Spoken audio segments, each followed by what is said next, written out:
ಎಲ್ರಿಗೂ ನಮಸ್ಕಾರ. ನಾನು Tejaswini. Welcome to Tejaswini vlogs. ಮಕ್ಕಳಿಗೆ ಬೇಸಿಗೆ ರಜೆ ಬಂದಾಗ ಎಲ್ಲರೂ ಹೊರಗಡೆ ಕರ್ಕೊಂಡೋಗಿ ಅಂತಾರೆ. ತುಂಬ ಔಟಿಂಗ್ ಹೊರಗಡೆ 2-3 ದಿವಸ ಎಲ್ಲ ಹೋಗೋಕ್ಕಾಗದೇ ಇರೋರು ಜಸ್ಟ್ ಹಾಫ್ ಡೇ ನೀವು ಸ್ಪೆಂಡ್ ಮಾಡಿದ್ರೆ ಒಂದು ಒಳ್ಳೆ ಜಾಗನ ನೋಡ್ಬೋದು. ನಾವಿವಾಗ ಹೋಗ್ತಿರೋದು ಮಲ್ಲೇಶ್ವರಮಲ್ಲಿ ಒಂದೊಂದು ರೋಡಲ್ಲೂ ಒಂದೊಂದು ಇತಿಹಾಸ ಹೇಳುತ್ತೆ, ಒಂದೊಂದು ರೋಡಲ್ಲೂ ಒಂದೊಂದು ಜಾಗ ನಮಗೆ ನೋಡೋಕ್ಕೆ ಸಿಗುತ್ತೆ. ಅದೇ ಥರ ಒಂದು ತುಂಬ ಜನಕ್ಕೆ ಗೊತ್ತಿಲ್ಲದೆ ಇರೋ ಜಾಗಕ್ಕೆ ನಾವಿವತ್ತು ಹೋಗ್ತಾ ಇದ್ದೀವಿ. ಮಲ್ಲೇಶ್ವರಂಗೆ ಸುಮಾರು ಸಲ ಹೋಗಿದ್ರು ಎಷ್ಟೋ ಜಾಗಗಳು ನಮಗಿದೆ ಅಂತಲೇ ಗೊತ್ತಿರಲ್ಲ. ನಾವಿವತ್ತು ಅಂಥದ್ದೇ ಒಂದು ದೇವಸ್ಥಾನನ ಎಕ್ಸ್ಪ್ಲೋರ್ ಮಾಡೋಕ್ಕೆ ಹೋಗ್ತಾ ಇದ್ದೀವಿ. ಅದು ಯಾವ ಜಾಗ ಅಂತ ತಿಳ್ಕೊಬೇಕಾ? ಬನ್ನಿ ನೋಡೋಣ. ಇದು Malleshwaram 15th cross bus stop ಹತ್ರ ಇರೋ ಕಾಡು ಮಲ್ಲೇಶ್ವರ ದೇವಸ್ಥಾನ ಹತ್ರ ಇರೋ ಒಂದು ದೇವಸ್ಥಾನ. ಇದರ ಹೆಸರು ಶ್ರೀ ದಕ್ಷಿಣಮುಖ ನಂದಿ ತೀರ್ಥ ಕಲ್ಯಾಣಿ ಕ್ಷೇತ್ರ ಅಂತ.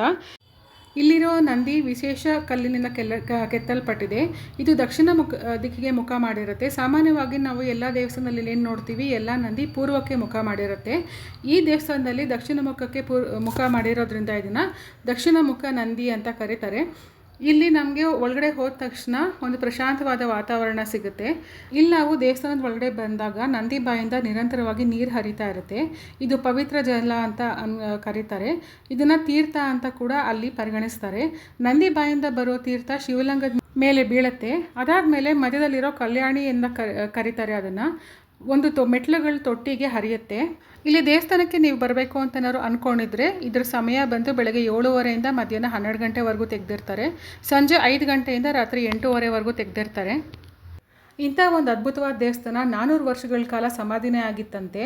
1997ರಲ್ಲಿ ಮತ್ತೆ ಇದನ್ನು ಕಂಡುಹಿಡಿದಿದ್ದಾರೆ.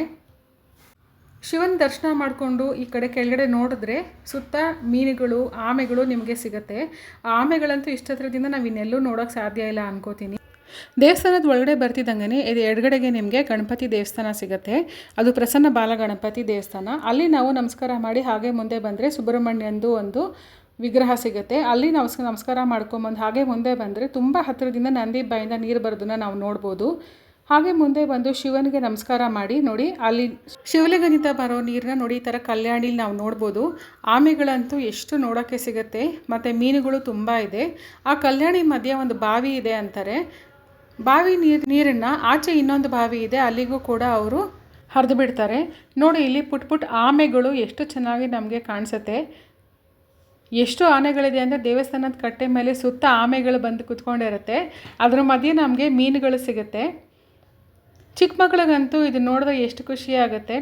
ನನ್ನ ಮಗಳಂತೂ ಆಮೆ ಜೊತೆ ಮಾತಾಡೋಕ್ಕೆಲ್ಲ ಶುರು ಮಾಡಿಬಿಟ್ಟಿದ್ಲು. ಅದೇನೋ ಅವಳಿಗೆ ನಗು ಥರ ಎಲ್ಲ ಕಾಣಿಸ್ತಿತ್ತಂತೆ.